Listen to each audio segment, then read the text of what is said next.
Germany's incoming government, expected to be led by the conservative Friedrich Merz, is going to be taking office in turbulent times. With geopolitical tensions and a protectionist trade policy from the US, this is only going to worsen the already difficult situation for the German economy. To discuss the challenges ahead and how the new government plans to tackle those, I am joined by Professor Marcel Fratzscher. He is the president of the German Institute for Economic Research. Thanks for joining us today. My pleasure. Professor Fratzscher, let's talk about Germany's struggling economy. We've seen leading economic research institutes, including yours, adjusting their forecasts for economic growth for this year. The expectation is that Germany will only grow 0.1%. What is wrong with Germany's economy? Lots of things, but it's mostly the global economy. Exports are weak. The uncertainty is very high with the war in the Ukraine, with conflict with Donald Trump on trade. And it's hitting an open economy like the German a lot harder. That's part of the explanation, but the other part is homemade. Germany has been struggling with the economic transformation. Its industrial sector, automotive sector, machinery are having a hard time competing globally. They need to adjust, they need to become more innovative. Yet at the same time, we are not talking about a deep crisis. We must not forget that, right? We are talking about stagnation, a transformation. So in my view, the economic situation is a lot better than the mood. And the mood currently still is very poor. If we look at the incoming government, they have just agreed on a coalition deal, and they say that one of their priorities, the government expected to be formed by the Conservatives and the Social Democrats, they say one of their priorities is to increase Germany's potential for growth. From what you see in this coalition agreement, is that the direction in which you expect this to go? The potential is there. The German government, or the future government, I should say, agreed on 500 billion euros, additional public investment in infrastructure over the next 12 years. That's about 1% of GDP per year. So that's quite a decent amount. Our calculations are, if this is implemented, it could have a substantial positive effect on growth, on potential growth. It could raise potential growth by 1 percentage point or more. But we must not forget Germany has a huge demographic problem. So our calculations for potential growth are 0.2, 0.3%. So without more immigration, without more public investment, the potential for the German economy over the next 10 years is really poor. Stagnation will be the norm rather than the exception. And we've seen, as you've mentioned, this 500 billion fund for infrastructure. We've also seen a loosening of Germany's so-called debt brake, so a cap on public borrowing for defense. Is it enough to have more money available, or did you expect maybe more also coming from this coalition agreement on how to use that money? More money is absolutely necessary, but it's clearly not sufficient. It requires additional reforms, in particular on bureaucracy. The processes must be a lot faster. We need more public sector capacity, particularly in the municipalities. Germany has a very federalist structure. Half of all public investment is conducted at the municipal level. They need help to do that. They need to get the money and they need the help. We need less regulation. More predictability in terms of economic policies, and in my view, most importantly, we need workers. Germany has a huge demographic problem. 5 million workers net will be lost over the next 10 years, and this will be a huge challenge to the private sector. Some of the measures we've seen in this coalition agreement are relating to tax breaks. We see tax incentives for companies investing, for example, in equipment. We've seen a reduction of the corporation tax and also tax breaks for middle and lower income people in Germany.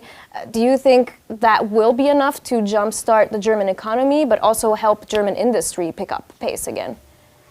It will help, but it will not help a lot. This coalition agreement is basically one that is attempting to cement the status quo. These are two parties that have been in government pretty much the last 70 years, often alternating who's in the lead, who's the junior partner. And if you look at the coalition agreement, the Social Democrats want to maintain social security spending, in particular for the older people. The Conservatives want to protect the interest of the upper middle class and wealthy people, so that they don't agree to tax reform, they don't agree to a reform of the social security system. So we will see more of the same. There are some useful elements in that coalition agreement to provide better incentives for private investment, to push ahead with digitalization. So for sure, there's some elements, but it will clearly not be enough. Because the view, the mindset is still very much, we don't want to change. We want to keep the good old times, the same industrial companies, the same economic structure, and that cannot succeed. One thing that studies and research show us is that climate change must also be taken into consideration when looking at economic development and growth. Do you see, from what you can tell in this coalition agreement, that measures to make German economy and German industry more resilient to climate change, but also more future-oriented and more sustainable, do you see that enough has been thought up in this agreement? No. This is lacking. I should say the previous government did very good progress, for instance, on renewable energy, and put it in place that we have this shift on energy from fossil fuels to renewables. This government has backtracked on some of those commitments. So I'm afraid we will still be too slow for green new technologies to take hold. And it's a huge missed opportunity. The thinking in Germany still is, let's go slow on the green transformation because companies may not be able to cope. I think it's a mistake. We need to be a lot faster. And it's a huge opportunity for German companies that are in some fields already leading on innovation on green technologies to become even more competitive. So the best we can hope for is that we will continue the past path of policy. Yeah, let's see how this will go. What are your favorite bits from this agreement? So what are the plans that maybe excite you most that you've seen so far? I find it hard to be excited about the coalition agreement. It's a mixed bag, it's a compromise. Surely there are good elements, individual elements on providing incentives for investment, on promising faster digitalization, to promise on less bureaucracy, less regulation. Positive part is the promise to cut government employment. That's a good thing, looking at the demographics. Ultimately, this coalition agreement is very vague. It shows that the coalition partners couldn't agree on many things, so they left them vague, and that may not be a bad thing. It gives them enough flexibility in the future to react. And we in Germany have the tendency to try to fix everything in the coalition agreement. But that's not always a good idea. The world changes and the government needs to respond. So in that sense, I think the coalition agreement gives enough flexibility for the coalition partners to fill the void in the future, and that's a good thing. Especially considered current geopolitical tensions, as we've said, but also looking at the news coming out of the United States with President Donald Trump first imposing tariffs, then walking them back. What does this kind of volatility, also in terms of policies on tariffs, how does that impact Germany specifically? Germany is a lot more vulnerable to a global trade war, trade conflict, I should say. I should not use the word war. Because it has a very open economy. Exports make up almost 45% of our economic production, of our GDP. Having said that, the biggest loser from this conflict is the US itself, because they're trying to conflict all of the rest of the world. The trade conflict with the US should make it obvious to us in Germany that we need a stronger Europe, that we need to take more responsibility, uniting Europe, deepening the single market, reforming institutions, speaking with one voice. That means for national governments to pass on some of the competencies to the European Commission or to the European Parliament. That's difficult in some cases, but it's absolutely necessary. So a stronger Europe is essential for Germany. And in the coalition agreement, it doesn't get the importance and the space it actually would need. And looking at the tariffs that were announced, now suspended, were they to come back, is it possible to quantify the kind of damage those would cause to the German economy? Yes, we try to calculate the damage, and the answer is it's not dramatic. We are calculating maybe 0.3, 0.4% less economic activity. So order of magnitude of 10, 15 billion euros less economic activity. It may hit some companies hard, but overall for the entire economy it will not be dramatic. And most consumers won't feel it, so we don't expect prices, inflation to increase significantly. But that's the first step. We don't know how it will play out, whether there will be an escalation.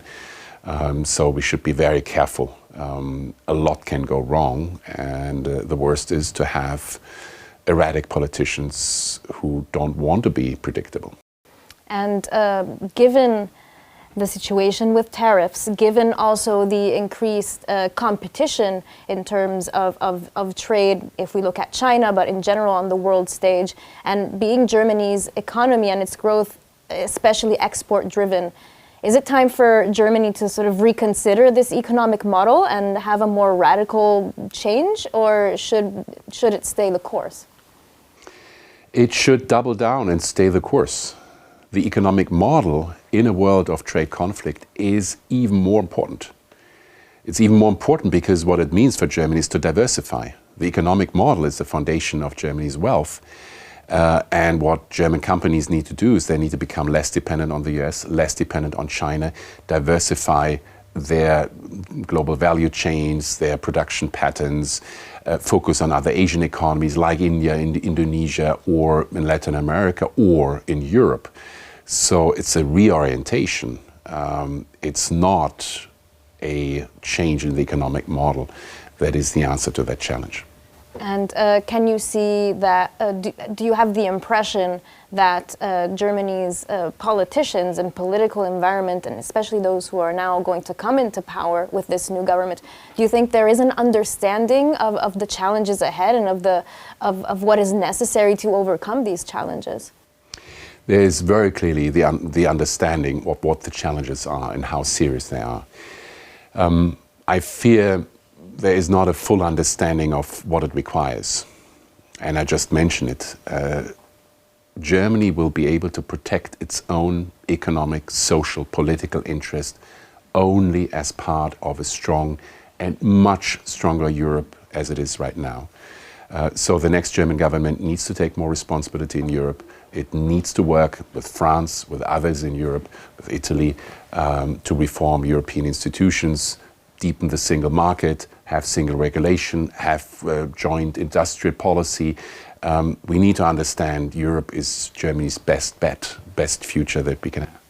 And to sum this up, what would you say are the essential parts of maybe your magic recipe to stimulate German growth and get out of this slump and basically being able to move ahead confidently? Well, you get an answer that's maybe untypical for an economist. I would say most of it is in our mind. It's a mentality. And Germany needs to have a different mentality. It needs to leave its mental depression and understand that transformation is a threat, but equally an opportunity.